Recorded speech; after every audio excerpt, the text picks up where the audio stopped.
Chapter 1: The Truth in the Café. The crisp sound of porcelain shattering in the café made several nearby tables turn their heads. On my white shirt, dark brown coffee stains spread quickly, steaming faintly. Willow set down the empty cup, her red lips curving into a smile with not the slightest hint of apology.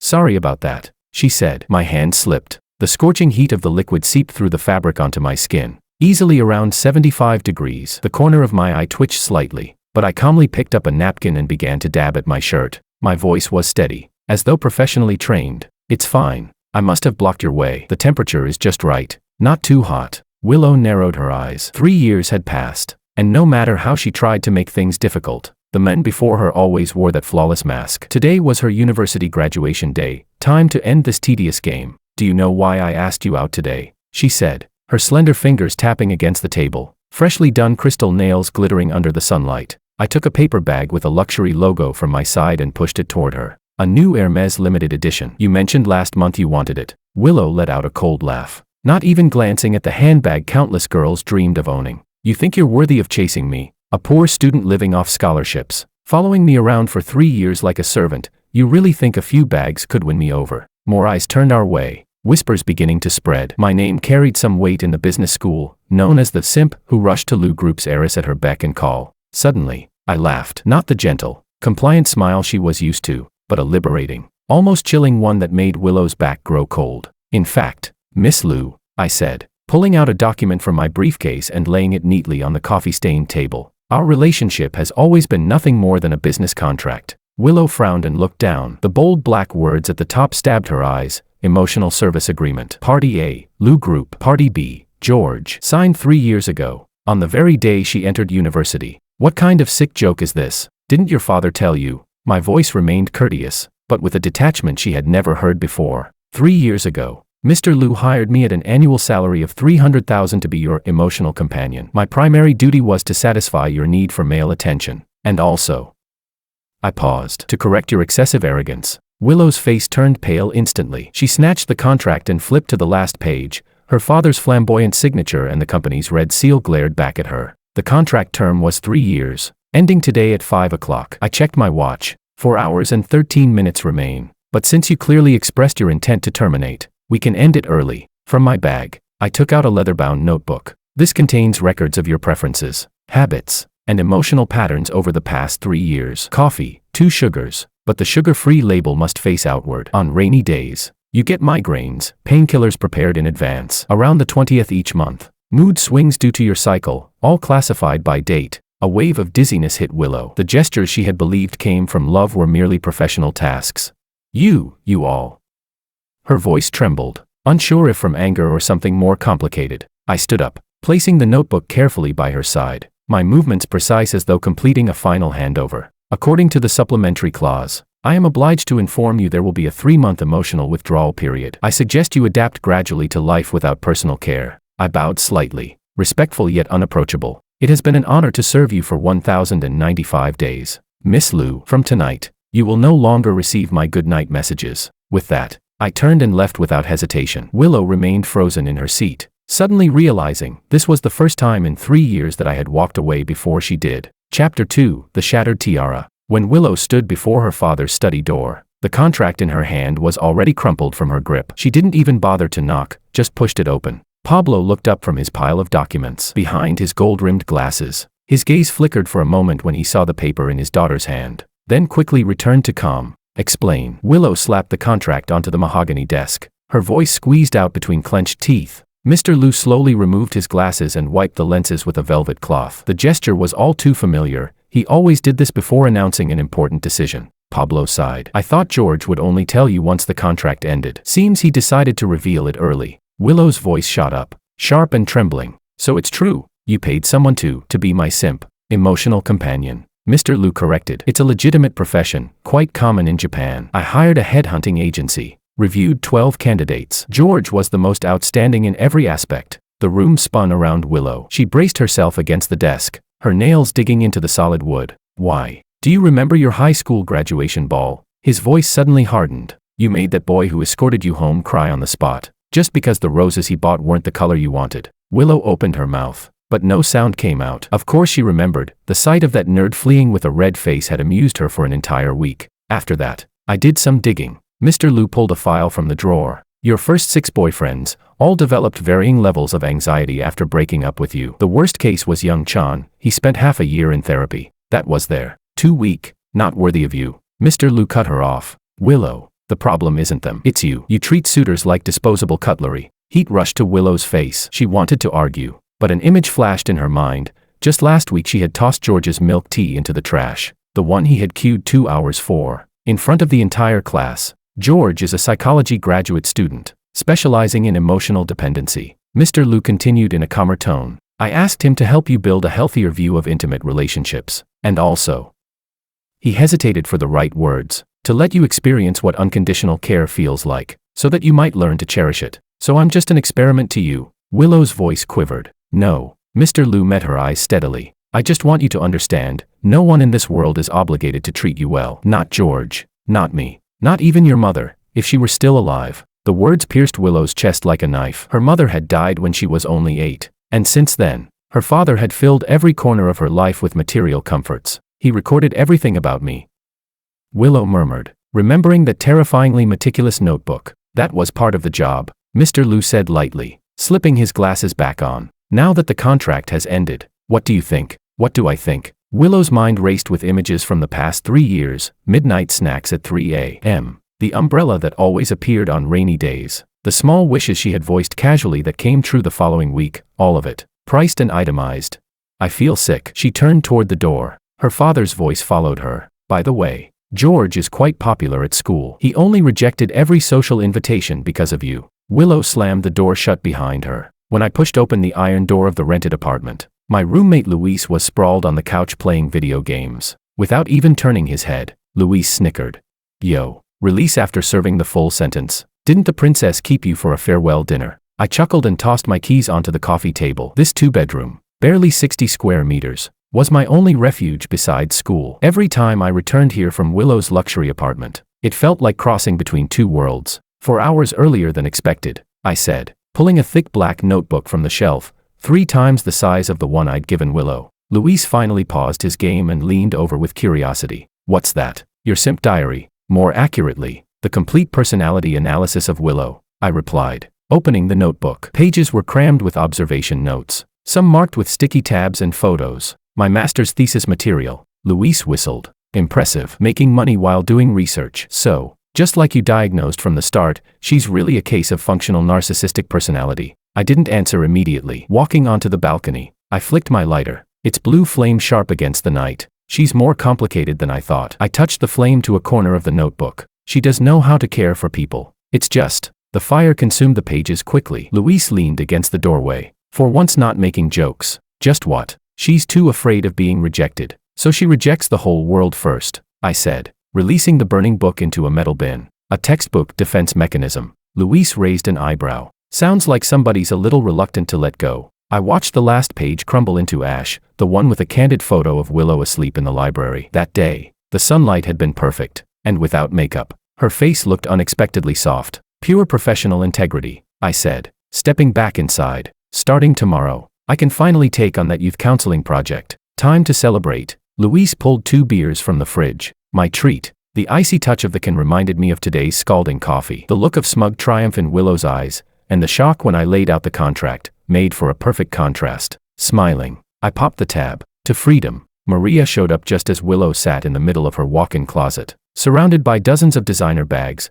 all gifts from George over the past 3 years. I heard you poured coffee on George. Maria plopped herself onto an Hermes bag without ceremony. Nice work. Finally forced him to come clean. Willow's head snapped up. You knew all along. Please. The whole campus knew. Maria rolled her eyes. You were the only one who thought your charm was endless. Honestly, after 3 years, George deserves an Employee of the Year award. Willow grabbed the nearest Chanel bag and hurled it at her. Maria caught it effortlessly. That's this season's new release. What a waste if you break it. Get out. Nope. Maria leaned closer. Do you even know how many girls George turned down? Just in the psychology department. 3 campus beauties. The guy stayed pure for professional ethics, while you went on acting like some queen. Willow suddenly remembered last Valentine's Day, when she had found a flirtatious text on George's phone. She'd thrown the phone into the fountain on the spot. Thinking back now, that message was probably revenge from one of the rejected girls. He was that popular. Duh. Maria flung her arms dramatically. Top 3 in the year academically. Substitute forward on the basketball team. And that ascetic pretty boy face. If he hadn't been trailing behind you like a servant all day, the line of girls chasing him would have stretched to the school gate. An inexplicable irritation prickled inside Willow. She had always thought George was the kind of nerd nobody wanted, someone surviving only thanks to her mercy. So what? He's single now. Why don't you go after him? I'm not picking up what you tossed away. Maria stood, shooting her a meaningful look. But mark my words, within a month, you'll regret it. In your dreams. Willow snapped. After Maria left, Willow mechanically hung each handbag back in its place. Tied to every handle was a small handwritten card from George, noting the purchase date and occasion. She had never bothered to read them before. On the oldest LV wallet, the card read, "Congratulations, Willow, on winning the debate competition. Although I personally thought the opposing argument was more convincing. Your performance was indeed outstanding." November 2nd, 2024 inch. Willow frowned. She had no memory of George ever disagreeing with her debate. In her recollection, he always nodded with a smile, saying, "You're right." A strange chill crept up her spine. For the first time, she realized she might have never truly known the real George. At 3:17 a.m., Willow jolted awake from a nightmare. In the dream, she was running down a hallway with no end. At every corner, she caught sight of George's back. But whenever she called his name, the figure turned, and it was always a stranger wearing George's mask. She fumbled for her phone. The harsh glow of the screen made her squint. The notification bar was empty, no unread messages. And certainly not the unfailing, "Good night. See you tomorrow." Willow opened their chat window. The last conversation stopped yesterday morning. She had ordered him to meet her at the cafe at 2 p.m., and his reply was a simple, "Okay." Compelled by something she couldn't name, she began scrolling upward. Thousands of messages poured like a waterfall, almost all of them her commands and complaints, with George's replies always brief, always courteous. On April 12th, she had sent 17 voice messages ranting about a group project. The last one went out at 1:14 a.m. George had replied within 2 minutes, "I've contacted your group members. The issue is resolved. Get some rest." Her fingers hovered above the keyboard. For a terrifying moment, she couldn't remember how she used to handle problems before George was there. Outside, the early summer night breeze stirred the sheer curtains. She stared at the ceiling and, for the first time, noticed a sticky note on the air conditioner vent. Cleaning date, May 15th. George. Even that, he had taken care of. Willow got out of bed, barefoot, and walked to the closet. In the bottom drawer, she found the notebook George had left earlier that day. On the first page, neatly formatted tables listed her basic information. Under taboos, he had written, "Hates being compared, especially with her mother. Hates mint flavor. Hates disrupted plans." She flipped to a random middle page. The date was her birthday last year. Unlike the other objective records, this entry was written in slightly messy handwriting. Today's budget exceeded. Birthday gift plus surprise party, but worth it. Willow smiled when blowing out the candles, a genuine smile. Note, when she made her wish, her eyelashes trembled. Beautiful. Willow's heart skipped a beat. She snapped the notebook shut as if it were something dangerous. Back in bed, she stared at her phone screen for 10 whole minutes before typing. How often should the AC filter be replaced? Before sending, she hesitated. Her thumb hovered over the button as she realized, this was the first time in 3 years she had to think about what to say to George. In the end, she deleted the message and tossed the phone aside. Outside, the eastern sky was already turning pale. Willow buried her head under the pillow, but sleep would not come again. Chapter 3, The Game of Chance Encounters. Beneath the ginkgo tree in front of the psychology building, Willow adjusted her sunglasses for the third time. June sunlight, like melted gold, streamed through the leaves, casting dappled shadows on her pale dress. She glanced at her watch, 10:15. According to the class schedule she had hacked from the school system, George's class would end in 5 minutes. "I must be insane," she muttered under her breath, fingers nervously rubbing the folder in her hands. On this Wednesday morning, she had skipped her equestrian lesson and spent 2 hours getting ready, all for the sake of an accidental encounter with a man who used to obey her every word.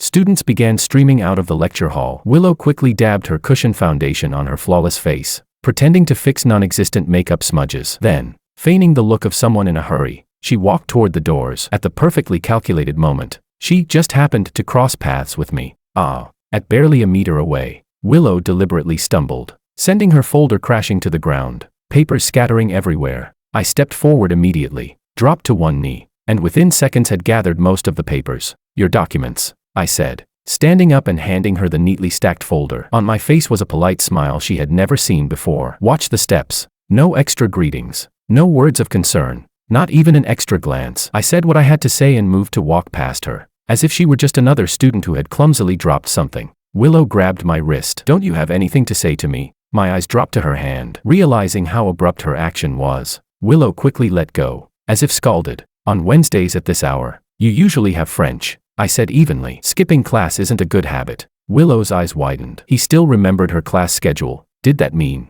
professional reflex? I cut into her thoughts, tapping my temple. "Part of memory training. Have a good day." With a slight nod, I strode toward the library without looking back. Willow stood rooted to the spot, overwhelmed by a sense of absurdity. Her carefully orchestrated, chance encounter must have seemed like childish play acting in George's eyes. "Bastard," she muttered through clenched teeth, unsure whether her anger was aimed at George or at herself for dressing up so carefully for this farce. The glass doors of the campus magazine office reflected her wavering figure. She had already paced the hallway 3 times, stopping at the entrance each time before turning away. "If you're going to look, just come in. Why sneak around?" The door suddenly swung open, and David, the editor-in-chief, nearly collided with her while carrying a heavy stack of magazines. Willow stepped back, tilting her chin to mask her embarrassment. "Who's sneaking?" "I came to get the latest issue." "Surprising. Since when does Miss Liu take an interest in our little publication?" David arched a brow, but still stepped aside. "Latest issue is on the left shelf. Help yourself."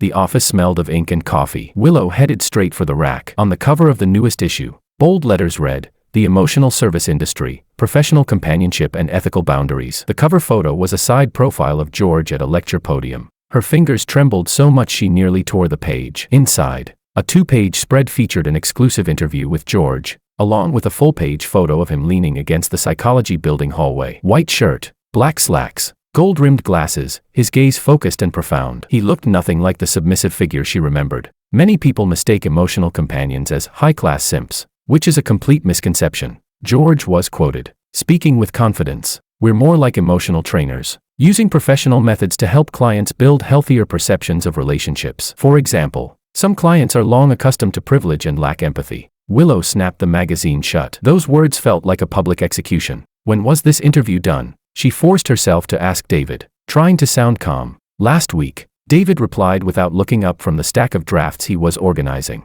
"George is a star. Our editor-in-chief worked hard to land him, the youngest master's candidate in the psychology department, and he even published a paper in psychological science last year." A heavy weight pressed against Willow's chest. George had published an academic paper. George, the one who used to help her with assignments without daring to voice his own opinions.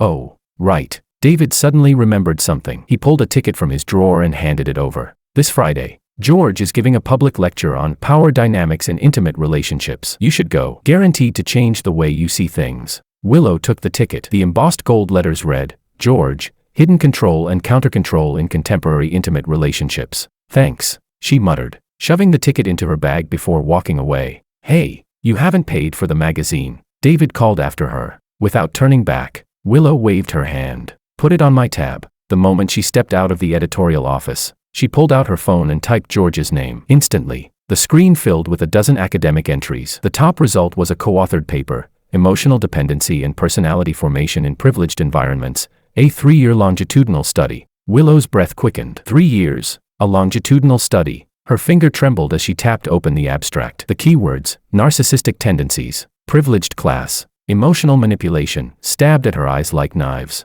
"So that's it." She let out a bitter laugh. "I wasn't just a client, I was a subject." From afar, the bell tower tolled 11 times. Willow suddenly remembered something and quickened her pace toward the library. If she wasn't mistaken, George always studied on the 3rd floor of the library psychology section every Wednesday at 11:30. The library's air conditioning was icy cold. Hugging her arms, Willow moved among the towering shelves. Through a gap in row G, she spotted George at once. By the window, sunlight streamed through the blinds, casting striped shadows across his body. His profile was bent over a book, sharp in the shifting light, absorbed and focused. Willow drew a long breath, then casually walked toward the adjacent shelf. She pulled out a copy of Introduction to Social Psychology at random, but her ears were tuned to the sounds from George's corner. The rustle of pages, the scratch of a pen across paper, an occasional soft cough. For 3 years, these sounds had been the constant background of her life. Now, they felt as if they came from across an invisible wall. Willow peeked over and saw the thick volume spread open in front of George, Treatment and Intervention of Narcissistic Personality Disorder. Blood rushed to her head. With a loud bang, she slammed her own book shut, startling several nearby students. Hearing the noise, I looked up. Through the gap between the shelves, My gaze met hers, calmly. I adjusted my glasses, gave a polite nod, then lowered my head again, as if she were no more than an irrelevant passerby. Fuming, Willow strode to my desk and slapped her hand down on the book. Interesting choice of reading, she hissed, her sharp tone barely restrained. Doing follow-up research, Professor Wong. I slowly closed the book with deliberate grace, then spoke. Ordinary academic reference. Is there a problem? Don't play dumb. Willow's nails dug into her palm. That so-called longitudinal study, I was your lab rat, wasn't I? 3 years. You pocketed my father's money while collecting data for your paper. Quite the scheme. Students nearby were already glancing over with curiosity. I stood up from above. The height difference forced Willow to look up at me, something that had never happened in the past 3 years. I had always kept myself just slightly lower than her. Let's talk outside. My voice was low but firm, leaving no room for refusal. Behind the library, the lawn was deserted. Beneath an oak tree, I stopped and turned to face Willow, expression grave. First of all, the paper used completely anonymized data, approved by the ethics committee. My voice was steady, like delivering an academic presentation. Second, yes, I did take this job with academic considerations in mind, but every service I provided was strictly within the contract. Service? Willow echoed with scorn. Does that include remembering my mother's death anniversary, sitting up all night when I had a fever, and... Her voice caught, and every time I lost my temper, you always apologized immediately, whether or not it was my fault. I finished her sentence, a bitter smile tugging at my lips, because that's Article 17 of the contract. Party B must unconditionally maintain the emotional stability of Party A's daughter. Willow swayed with dizziness. She had always thought George's submissiveness came from weakness, or at least partly from genuine affection. So it was all an act. Not entirely. My eyes drifted toward the distance. Professional standards required me to maintain boundaries, but I'm still human, not stone. I paused. That said, discussing this now serves no purpose. Willow wanted to lash out, something sharp, something cruel, something that would shatter that maddeningly calm mask on George's face, but her throat tightened. Not a single word came. There's a lecture on Friday, if you're interested. I pulled a ticket from my pocket, identical to the one already tucked in Willow's bag, and placed it on the stone bench beside us. It might help you understand some things. With that, I turned and walked away. Willow stared at the ticket. Suddenly, she realized this was the first time in 3 years George had ever invited her anywhere. Chapter 4, The Birthday Without Him. Willow stood in the center of the KTV room, champagne glass raised high. The crystal chandelier cast fractured light across the glass, scattering bright flecks onto her face. 23 carefully dressed young men and women surrounded her, all shouting in unison, "Happy birthday! Make a wish! Make a wish!" Maria chimed in, her cheeks flushed from alcohol. Willow closed her eyes. In past years, George would be at the very edge of the crowd, quietly recording everything with a camera. The moment she blew out the candles, he would hand her a wet wipe, because he knew she hated having frosting on her fingers. "I wish Hermes releases more limited editions next year," she announced loudly, drawing cheers and laughter. When she opened her eyes, her gaze instinctively flicked toward the doorway, but of course, there were only waiters coming in and out with fruit platters. "Where's your shadow this year?" A silver-haired boy leaned in, offering her a brightly colored cocktail. Wasn't he always the one in charge of taking photos? Willow's smile froze. 3 months had passed, and George is no longer Willow's simp, had gone from rumor to campus consensus, but the silver-haired exchange student clearly hadn't caught up. "Oh, him?" Maria cut in quickly, giving Willow a playful wink. "Willow dumped him. He's probably crying somewhere right now." The room burst into laughter. Willow downed the cocktail in one gulp, the liquid burning her throat but doing nothing to quench the fire raging inside her chest. The party lasted until 1 in the morning. Willow couldn't remember how much she had drunk, only the endless toasts and hollow compliments. When the last guest finally left, she collapsed onto the sofa, staring at the spinning disco lights on the ceiling. Suddenly, she wanted to hear George's voice. In her contacts, George was still pinned at the top of recent calls. She pressed dial, holding the phone to her ear, listening to the long, hollow ring. "Hello. This is the psychological assistance hotline. Our office is currently closed." The mechanical voice stunned her. She lowered the phone to double-check the number. Correct, it was George's number. But the response had changed. For the past 3 years, no matter the time, George had always answered within 3 rings. She dialed again, stubbornly. "Hello, this is George," she shouted into the phone. "I know you're listening. Today's my birthday. And you, how dare you?" Beep, beep, the line disconnected. Willow stared at the screen, refusing to believe George had hung up on her. She dialed again, but this time it went straight to voicemail. "The user you are trying to reach is currently unavailable." With a violent motion, she hurled the phone at the wall. The latest iPhone split in 2 with a dull crack. Tears welled up without warning. blurring her vision. This was not the birthday she had planned for her 23rd year. No handwritten card delivered at midnight. No hangover pills ready in advance. Not even the familiar figure who always escorted her home after the party ended. Bastard. She sobbed, not knowing whether she was cursing George or herself for realizing just how pathetic she had become. In the lab, I set my phone down and looked at Lisa, the junior student staring at me in shock. Sorry, did that disturb the experiment? I asked softly. Lisa shook her head, wide eyes full of curiosity. Was that Willow? I didn't answer. Instead, I switched my phone to airplane mode and slipped it back into my pocket. Moonlight filtered through the blinds, casting striped shadows across my face. Let's continue. Where were we? I turned back to the computer screen, where Lisa's flowchart for an emotion recognition algorithm glowed. Senior, you're really not going back? Lisa asked cautiously. After all, today is her birthday. Our contract ended 3 months ago. My voice was steady, as though discussing the weather. Besides, I gestured toward the screen. If this algorithm is finished before next month's symposium, it'll strengthen your Stanford application. Lisa bit her lip. Words left unsaid. Silence returned to the lab, broken only by the rhythmic tapping of keys. 2 hours later, I walked Lisa back to her dorm. The street lamps stretched our shadows long across the campus path. At the entrance to the women's dormitory, Lisa suddenly turned. Senior. I heard Willow's been asking about you. I raised an eyebrow. Such as, like, your talk at the neuroscience forum last week, Anne.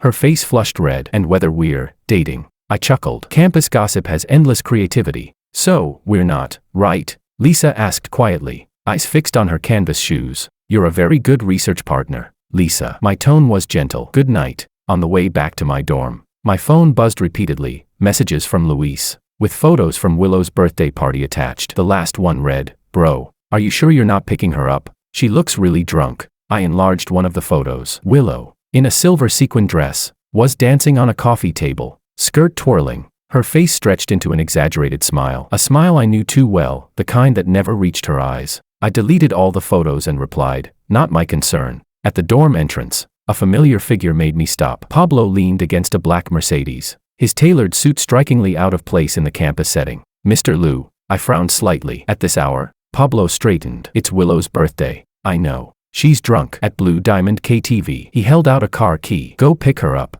I didn't take it. With all due respect, Mr. Liu, our contract has ended. Anne.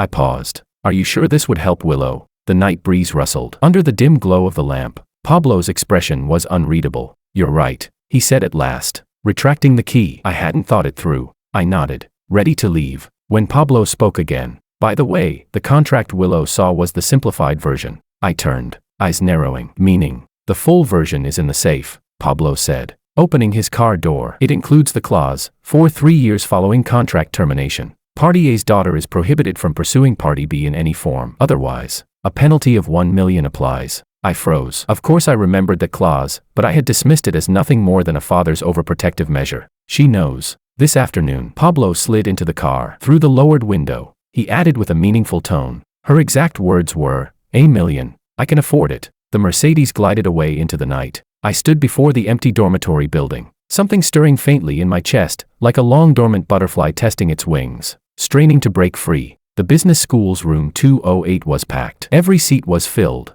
and even the aisles were lined with students standing. I scanned the room, and there, in the far corner of the last row, sat Willow. Her cap was pulled low, but I recognized her instantly. I didn't pause. I kept lecturing. Consumer psychology was this semester's open course, and today's topic was the scarcity principle. My tone was steady, unhurried, occasionally lightened with examples that drew laughter from the class. Still, I could feel her gaze. That look was too familiar, curious, probing, laced with a kind of restraint. I shouldn't have let it matter, but somewhere inside, there was a faint tremor. Now, let's try an experiment. I picked up a stack of papers and handed them to the teaching assistant. Please distribute these. Lisa hurried forward, dimples showing as she smiled. Many students noticed. Willow noticed too. I could feel it. When I finished explaining the task, students paired up. I stepped down from the podium, weaving through the rows, until I stopped directly at her desk. I'll partner with you, I said softly. She looked up, startled. I'm just here to audit. That's fine. I pulled out the chair beside her and sat down, deliberately casual. Willow caught the faint scent of cedar, my usual cologne. Sliding the questionnaire toward her, I reminded, the first part's easy. Write down your most recent impulsive purchase. She took the pen, but her hand trembled. When she finished, Her elbow knocked over her water bottle. The spill spread quickly across the desk, streaming toward my side. Careful. She reached instinctively to wipe it up, but I stopped her hand. Don't move. I grabbed a towel from beneath the podium and quickly soaked up the water. These desks are slanted. The spill always flows this way. She froze, eyes clouded with complexity. Then she stared at me. You knew I'd be here. I didn't answer directly. Instead, I said evenly. Second question. Analyze the psychology behind impulsive spending. Why do people pay for things they don't need? She bit her lip, meeting my eyes. Because what you can't have always stirs the strongest desire. My throat tightened, but I held my composure. The classroom lights reflected off my lenses, a calm gleam that hid whatever flicker stirred beneath. Professor Wong. Time's up. Lisa called from the podium. I gathered the questionnaire, my tone flat. Thanks for participating. As though she were just any student. The dismissal bell rang. Students surged out of the room. Some clustered around me with questions. Lisa stood beside me, smoothly taking my lecture notes. We exchanged a wordless look, simply professional synergy. Yet in someone's eyes, it became a piercing thorn. Out of the corner of my eye, I saw Willow still frozen in her seat, her back stiff. From the doorway, a voice rang out. Forgot to mention, he was voted most popular lecturer this semester. Course slots filled in 3 minutes. It was Maria. Her words carried like a deliberate arrow, aimed at Willow. Chapter 5, Disguise and True Feelings. The afternoon café. Sunlight streamed through the floor-to-ceiling windows, shining on the documents laid out on the table. I was flipping through the speech script, preparing for tomorrow's recording. I had already rehearsed countless times in my mind which sensitive points the host might bring up. The bell over the door rang. I looked up. Lisa and a few classmates walked in. The citrus-toned fragrance spread through the air. I knew that was her signature scent. Her voice was crisp. I'm so nervous. It's my first time on TV. I walked over, smiling and nodding. I've reviewed the script. They may ask about privileged backgrounds, emotional manipulation, and the 3-year tracking case. They listened with excitement,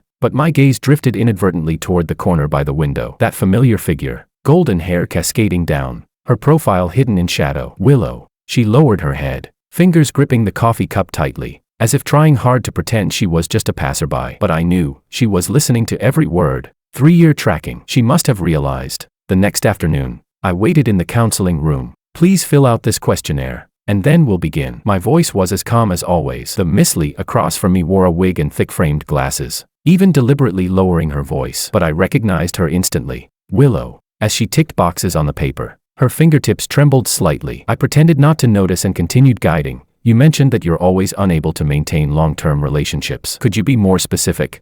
She recited her prepared lines in a low voice. Someone treated me very well, yet I always made things difficult for him. Now that he's gone, I picked up the thread, actually miss the feeling of being cared for.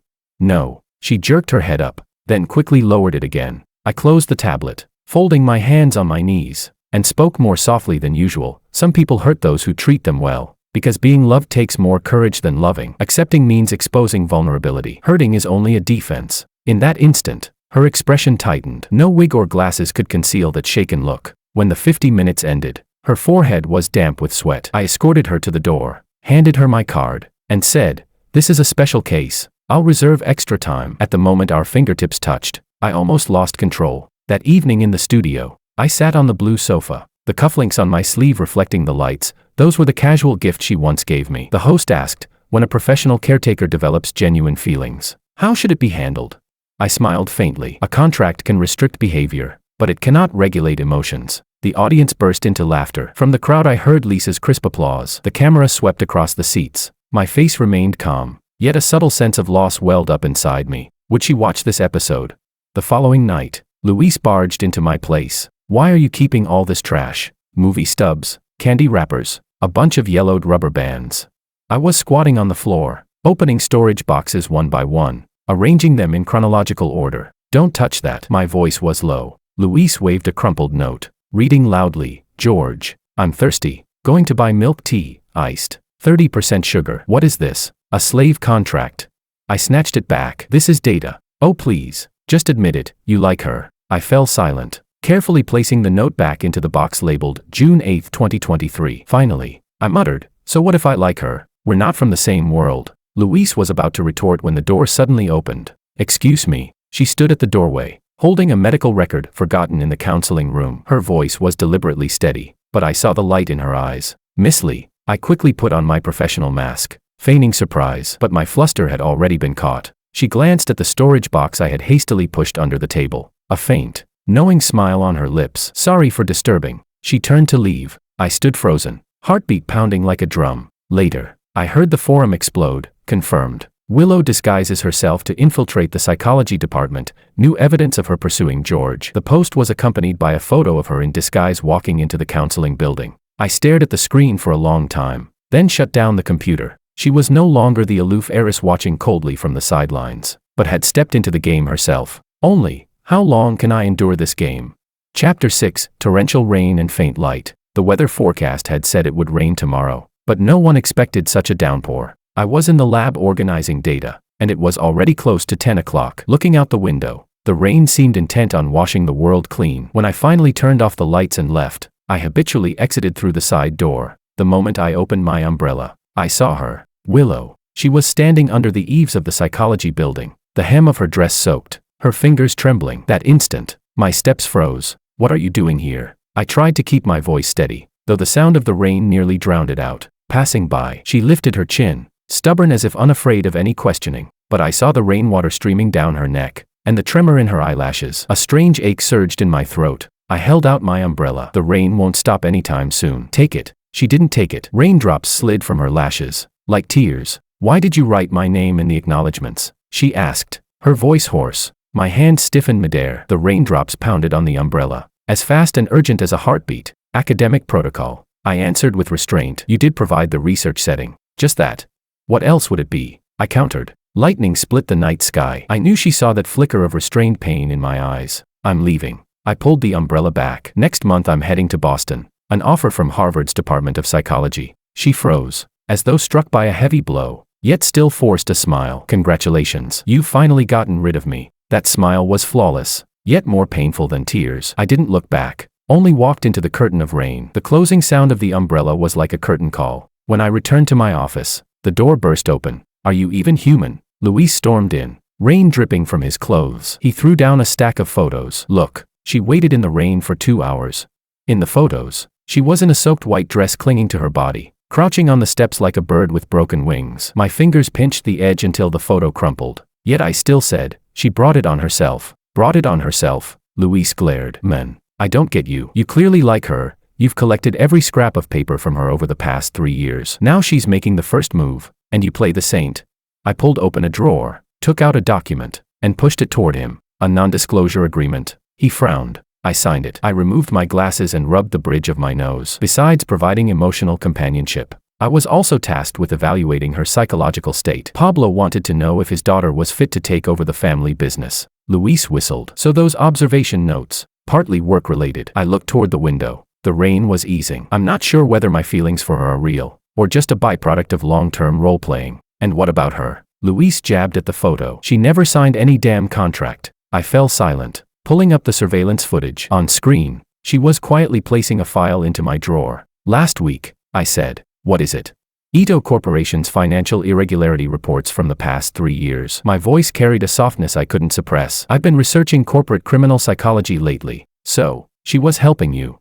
Using her father's intelligence network. I shut down the video. It only complicates things further. Luis collapsed onto the sofa, shaking his head. Damn, you two are impossible. One would rather stand in the rain than say a soft word. The other's dying inside but pretends to be cold. I didn't argue. I only picked up the photo of her back, gently wiping away the water stains. The Harvard offer, is it real? Luis asked suddenly. Yeah. When are you leaving?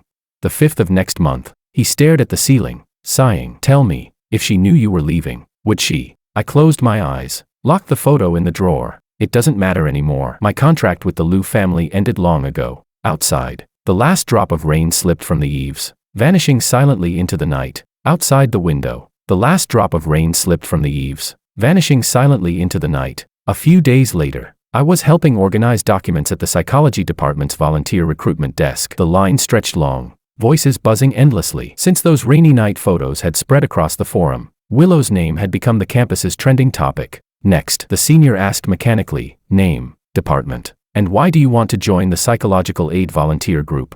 I looked up, and there she was. Willow, business school. Because I want to understand the human heart. The room fell silent instantly. The senior jerked her head up, pupils widening behind her glasses. I heard the crowd whispering, sharp and cutting. Quiet. I spoke. carrying a stack of files as I walked forward. Several pens were still tucked into the pocket of my white coat. I had just come from the lab. Professor Wong. This student, the senior, was uneasy. I saw. My tone was steady. My eyes rested on her face for less than a second. The volunteer group has standards. Anyone who meets them can participate. Fill this out. I handed her a form, my fingers without the slightest tremor, as though she were just another ordinary applicant. But only I knew that in that instant. The tightening in my chest nearly strangled my breath. Saturday's training. 20 volunteers crowded into a small classroom. While I sat in the monitoring room, observing through the cameras, Lisa was explaining. Her voice crisp, her demonstration professional. Empathy is not sympathy, but putting yourself in the other person's place to understand their feelings, she said. On screen, Willow sat in the back row, eyelids heavy, yet she still kept her back straight, diligently taking notes. I noticed the dark circles under her eyes and remembered the record of nonviolent communication being checked out. She must have stayed up all night finishing it. Next, pair up for practice. She was assigned to face a round-faced girl. During the exercise she seemed stiff, like reciting from memory. Stop, Lisa corrected her, when listening. Lean your body forward, like this. Then she lowered her voice. Professor Wong said if you feel uncomfortable, you can leave early. Willow's body visibly stiffened. She asked softly, he's here?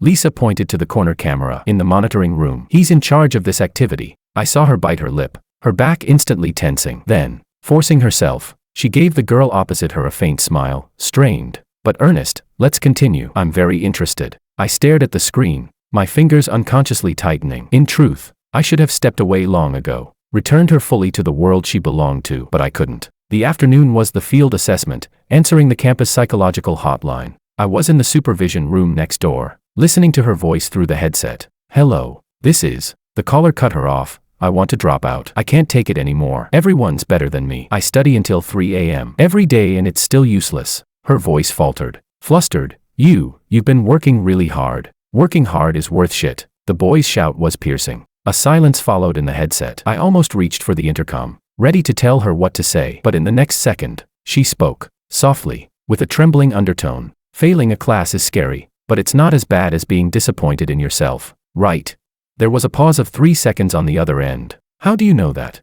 Just a guess. She drew a breath. I'm often disappointed in myself too. My hand froze over the intercom. My chest struck as if by a blow. In that moment, she wasn't the sharp-edged heiress of the Liu family, but simply a girl learning to make peace with herself. And for the first time, I felt a dangerous illusion. Maybe she really was slowly drawing closer to me. The timer hit 8:15. Through the headset, I heard her voice steady. Unexpectedly, her words began to flow, the caller's emotions gradually easing. When she gently suggested, talk to your professor, a small laugh came from the other side. At the final second before the countdown reached 0, her voice still carried warmth. Thank you for being willing to tell me all this. Beep. The timer stopped at 0:03. The call ended. On the screen, she sat upright, but her back was soaked with cold sweat. The door opened, and Lisa led her in. I sat before the monitoring screen, shoulders relaxing under my white coat. On the desk lay the evaluation form, and in the last column my pen left a few words. Natural empathy. Excellent. You did well. When I spoke, there was a trace of warmth in my voice, even I hadn't noticed it myself.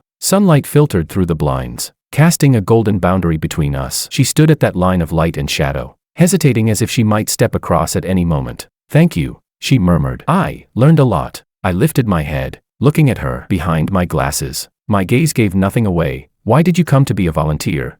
Her hand clenched. She drew in a breath. Because I want to know how you see me, not just as a client or a research subject. The air froze. My fingers tightened slightly on the evaluation form, the pen tip bleeding ink until it spread into a black stain. I turned my eyes away, set the pen down. It's getting late. There's training again next week. She didn't move. When's your flight to Boston? She suddenly asked. My movement faltered, the file nearly slipping from my hands. I forced a calm reply. Next month, the 5th, 10 in the morning. I'll see you off. No need. I tried to keep the distance. I will. Her voice was firmer than I expected. It's my own decision. Nothing to do with the contract. At last I looked up at her. In that instant, I knew something complicated flickered in my eyes. Desire, unease, and emotions almost pressed to the depths. Before I could respond, the door burst open. Professor Wong. Something's wrong. Hotline Group B has a problem. Lisa rushed in. I immediately stood, the hem of my coat sweeping up with the movement. Behind me, on the desk, the black ink stain slowly dried, like a lonely, solidified star. Chapter 7. The Broken Crown.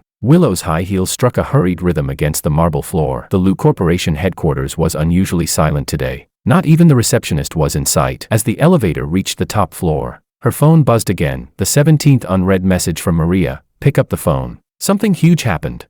The chairman's office door was ajar, and inside came her father's voice, heavy with a weariness she had never heard before. Save what we can. Pushing the door open, Willow saw her father slumped in the leather chair, suit jacket thrown carelessly on the floor, tie loosened around his neck. Papers were piled high on the desk, the topmost stamped in glaring red, court seizure order. Dad. Pablo lifted his head, eyes bloodshot. Willow, sit. Willow had never seen her father like this. Even at her mother's funeral, he had maintained the flawless image of a business elite, carefully stepping around the scattered documents. She sat down on the visitor's chair, her fingertips brushing the cold surface of the desk. The corporation has run into some trouble. Pablo rubbed his temples. Ito Corporation reported us for financial fraud. The Securities Commission has already opened an investigation. But our finances aren't problematic, right? Willow's voice tightened. They weren't. Her father gave a bitter smile. But last week someone hacked into the financial system and tampered with it. Now all the evidence points at us. Outside, sunlight still shone brightly, glinting off the golden logo of Lu Corporation. Suddenly, George's words echoed in Willow's mind. Emotional dependency and personality formation under privileged environments. Now that privilege was crumbling, she felt a wave of dizziness. How serious is it? Extremely. Her father's voice sounded like it came from far away. Assets frozen. Stock price down 60%. Bank loans due next week. If we don't find a solution, Lu Corporation will be bankrupt within a month. Bankrupt. The word landed on Willow's chest like a hammer. The gilded cage she had lived in since childhood, the limited edition handbags within reach, the custom-made heels, the rare sports cars, everything built on the Lu Empire's splendor, about to vanish into smoke. What can I do? She heard herself ask. Pablo's gaze flickered. Makoto came to see me yesterday. Makoto Ito, heir of Ito Corporation, Harvard Business School graduate, a rising star in the world of finance, and the mastermind behind the report against the Lu family. What does he want? You. Her father looked straight into her eyes. He proposed marriage. If we agree, Ito Corporation will withdraw the report and inject capital to save Lu. The office air conditioning suddenly felt icy. Willow clenched her fists, her newly manicured crystal nails digging into her palms. That's blackmail, she said. That's business, Pablo sighed. Of course, the decision is yours. Her phone buzzed again. A push notification popped up. Makoto Ito, heir of Ito Corporation, the new prodigy of business. The photo showed Makoto in a sharp suit, standing in front of the NASDAQ billboard, his handsome face wearing a confident smile. Willow lifted her head toward the floor-to-ceiling windows of her father's office. From the 48th floor, she could overlook the entire city, ants of pedestrians and cars, the ordinary world she had never truly known. I'll do it, she said. It was already late at night when a knock came at my apartment door. Through the peephole, I saw Pablo standing outside, his suit wrinkled, as if he had aged 10 years overnight. Mr. Lu. I opened the door, my brows furrowing.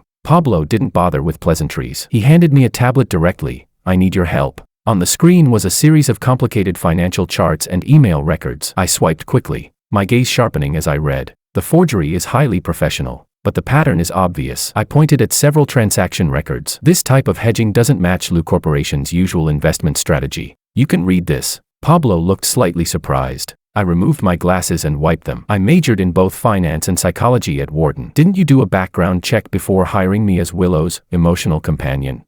Pablo gave a bitter smile. Of course I did. I chose you precisely because of your business acumen. Willow will eventually have to take over the corporation. She needed someone who could both keep her happy and assist her in business. I finished calmly. Unfortunately, the contract ended early. Circumstances have changed. Pablo pulled up a photo, Willow and Makoto sitting across from each other at a restaurant. Makoto leaning in to pour her wine. Willow has agreed to Makoto's proposal. My finger left a fingerprint on the tablet. Under the light, my expression looked like a carefully crafted mask, only the corner of my eye twitching slightly. Congratulations, I said. But what does that have to do with me? Makoto is not a good match. Pablo's voice suddenly grew weary. This report was orchestrated by him. He doesn't just want Willow, he wants Lu's core technology. I set the tablet down on the coffee table, gently, but with a certain finality. With all due respect, Mr. Lu, this isn't my problem. My contract with the Lu family is over. 5 million, Pablo said. Help me uncover the traces of Ito Corporation's forged evidence, and I'll give you 5 million. I don't need money. And what about Willow? Pablo looked straight into my eyes. Can you really bear to watch her walk into the fire pit? I turned and walked toward the window. The city glittered under the night, the Lu Corporation building still shining brightly in the distance, yet already teetering. I thought of Willow crouched in the rain, thought of what she said in our first session. I always hurt the people who treat me well. I'll need all internal communication records and system login logs, I finally said, especially from the IT department. Pablo exhaled deeply and pulled a USB drive from his briefcase, already prepared. I took the drive, its metallic surface chilling to the touch. Why me? Surely Lu Corporation has more specialized teams, because only you understand Willow. Pablo's voice softened suddenly, and only you, she might listen to. After sending Pablo away, I stood on the balcony and lit a cigarette. I rarely smoked, but tonight I needed the numbness. My phone lit up, the campus forum pushing a new notification automatically. Breaking. Lu Heiress and Ito heirs engagement banquet to be held this week. Through the haze of smoke, I recalled Willow's expression the day the contract ended, when she threw coffee at me. So proud, so entitled. Now, could she still hold on to that pride? The Peninsula Hotel ballroom glittered with lights. Willow stood before the full-length mirror in the dressing room. The white gown traced her slender waistline, and the diamond necklace on her neck was worth a fortune, yet it felt heavy as shackles. Smile, bride. Maria leaned against the doorway, swirling a glass of champagne. The place is packed with reporters. Willow tried to curve her lips. The girl in the mirror gave back a hollow smile. Only 72 hours had passed since she agreed to the engagement, yet it felt like a century. Makoto's efficiency was terrifying. Press conference, engagement banquet, even honeymoon arrangements, all prepared with precision. Your dad looks terrible. Maria handed her a glass of champagne. I've never seen him like this. Willow didn't respond. He didn't come home last night. Stayed at the office. I heard he found some financial genius to check the accounts. Maria suddenly went silent, as if she had said too much. Willow turned sharply. Who? I don't know. Just something I heard. Maria avoided her gaze. Come on. It's time. The doors of the ballroom opened slowly. Hundreds of eyes turned toward her. Makoto stood at the end, his black tailcoat accentuating his broad shoulders and trim waist, his handsome face wearing a charming smile. But Willow saw only the calculation in his eyes, the cold focus of a snake watching prey. The music began. She took her father's arm and walked toward Makoto. Flashbulbs on both sides of the red carpet burst one after another, like a silent crossfire. My beautiful bride. Makoto took her hand, brushing his lips against the back of it, his touch icy. Finally, this day has come. Willow forced a smile. His fingers tightened around her wrist, hard enough to bruise. It was a warning, a reminder of who held control. The engagement ceremony was brief but lavish. When Makoto slid the 5-carat diamond ring onto her finger, applause filled the hall. Willow's eyes swept the crowd, and suddenly caught a familiar figure in the corner. George, wearing a waiter's uniform, quietly replacing trays. What was he doing here? Following her gaze, Makoto chuckled. Oh, I hired a professional psychological consultant team to ensure the banquet ran smoothly. Do you know him? Not really. Willow quickly looked away. He worked for my family before. People like that are only fit to serve at tables. Makoto whispered against her ear, his breath chilling her skin. Remember your place, Miss Lu. Midway through the banquet, Willow excused herself under the pretense of retouching her makeup. In the shadowed corridor near the dressing room, a figure blocked her path. George, she lowered her voice. What are you doing here?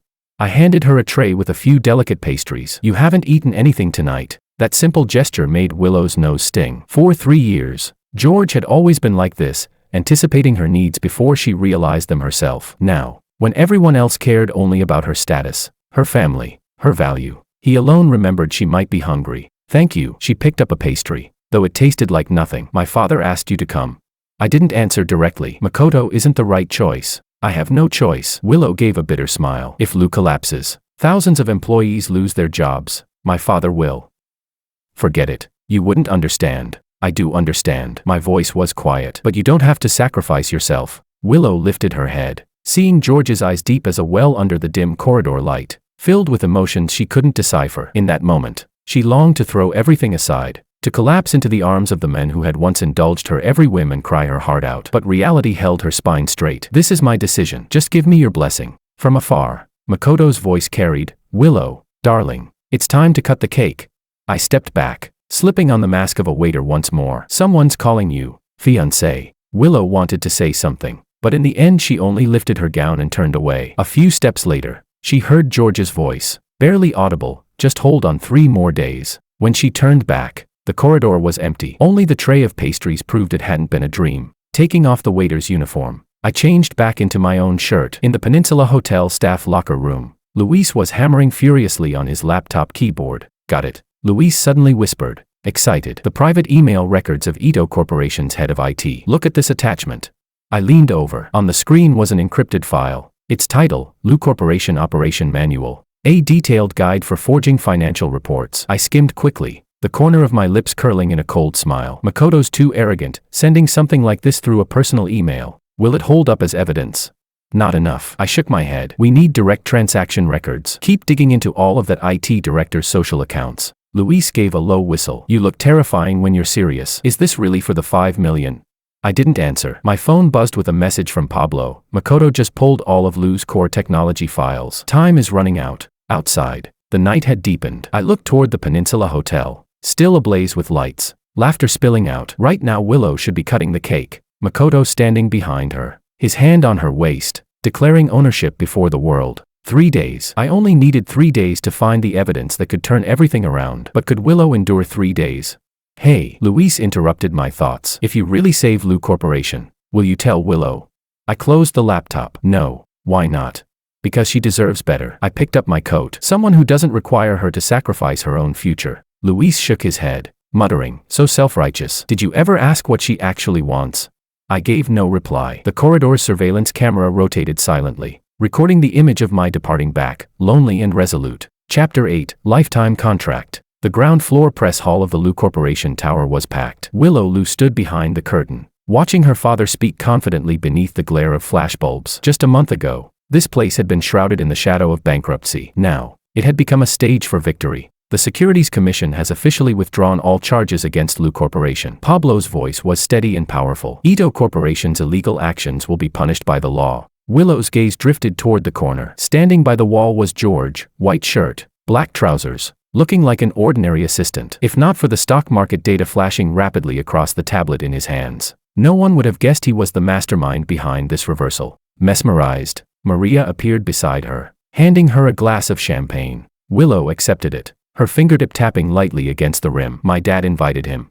Who? Oh, your ex-emotional companion. Maria smirked. No, I did. What's a celebration without the key contributor, right? Willow took a sip. The bubbles burst on her tongue, leaving a faint bitterness. Since that night in the car, when she kissed George's cheek, they hadn't met again. He had turned down all invitations to the celebration. If not for Maria's maneuvering, he probably wouldn't have shown up tonight either. When the press conference ended, the guests moved upstairs to the banquet hall. Willow deliberately slowed her steps, waiting for George to draw near. Long time no see. She tried to sound casual as she approached me. Harvard. Postponed. My eyes flicked over her deep blue gown. You look nice. Such a simple compliment, yet it made Willow's ears burn. Over the past 3 years, George had given her countless compliments, but they had always been professional behavior. Now, this plain, you look nice, struck her heart harder than any ornate praise. I have something to tell you. She gathered her courage. After the banquet, can we talk alone?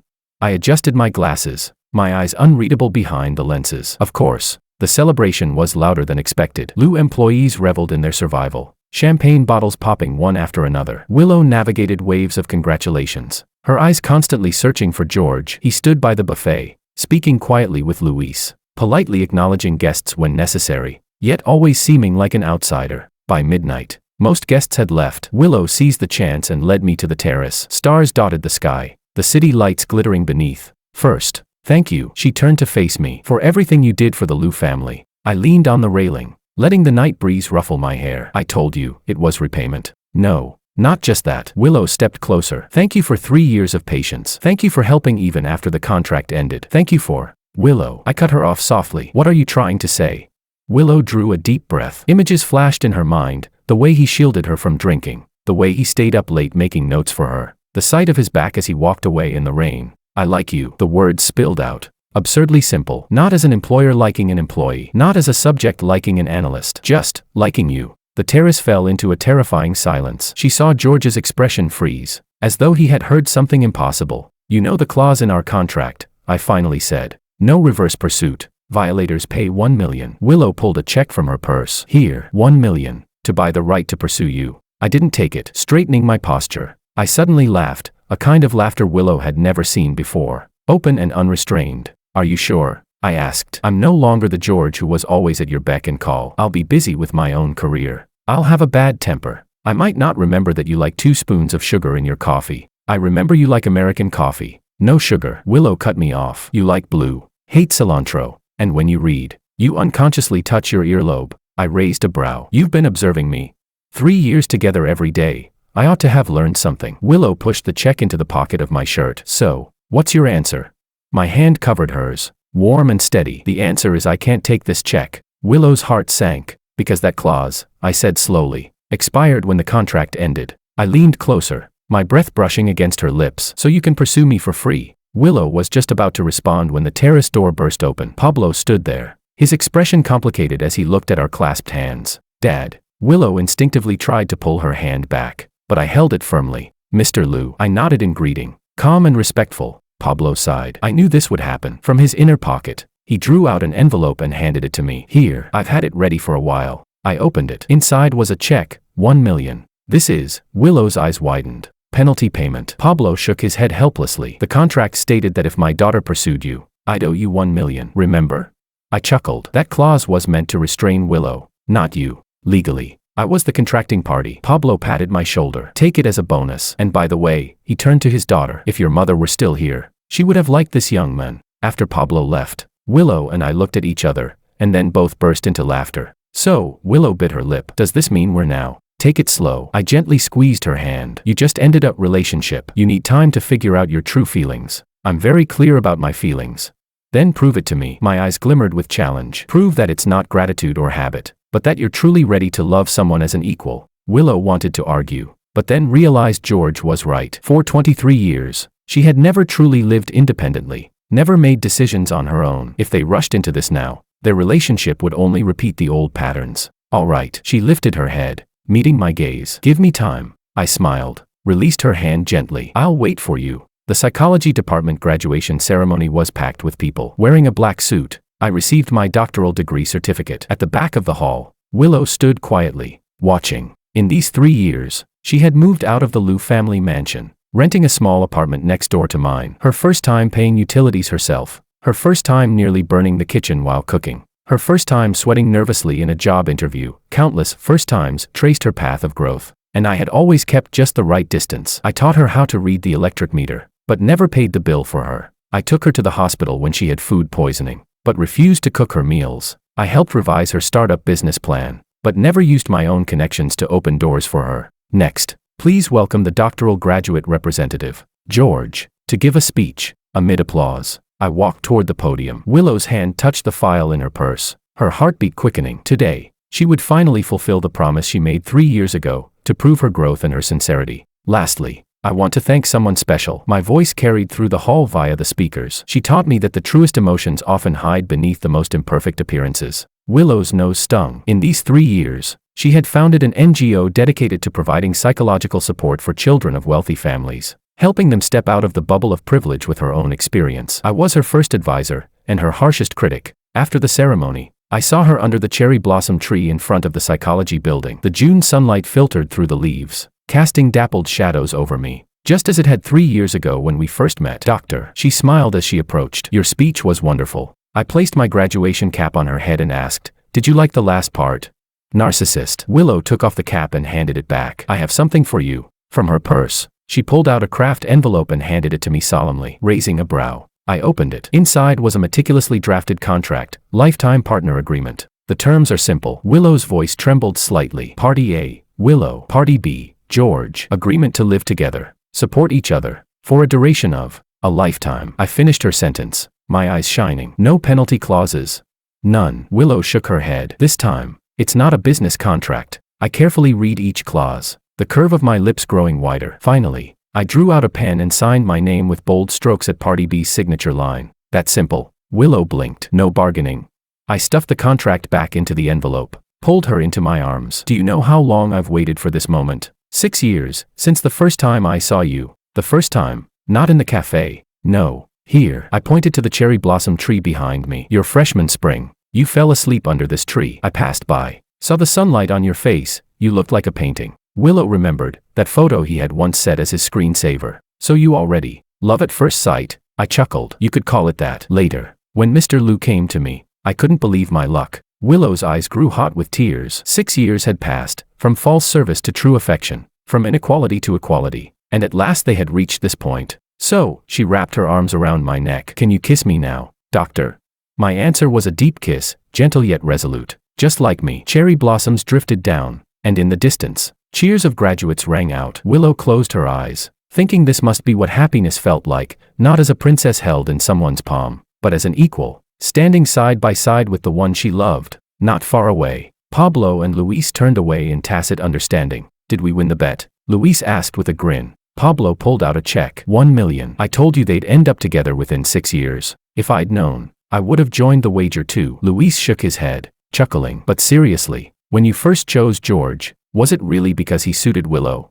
Not entirely. Pablo looked toward the two figures embracing in the distance. Also because the way he looked at Willow was exactly the way I once looked at her mother. Sunlight spilled across every corner of the campus. Beneath the cherry blossom tree, the lifetime partner agreement lay quietly on the grass, bearing witness to two hearts finally finding their true rhythm together.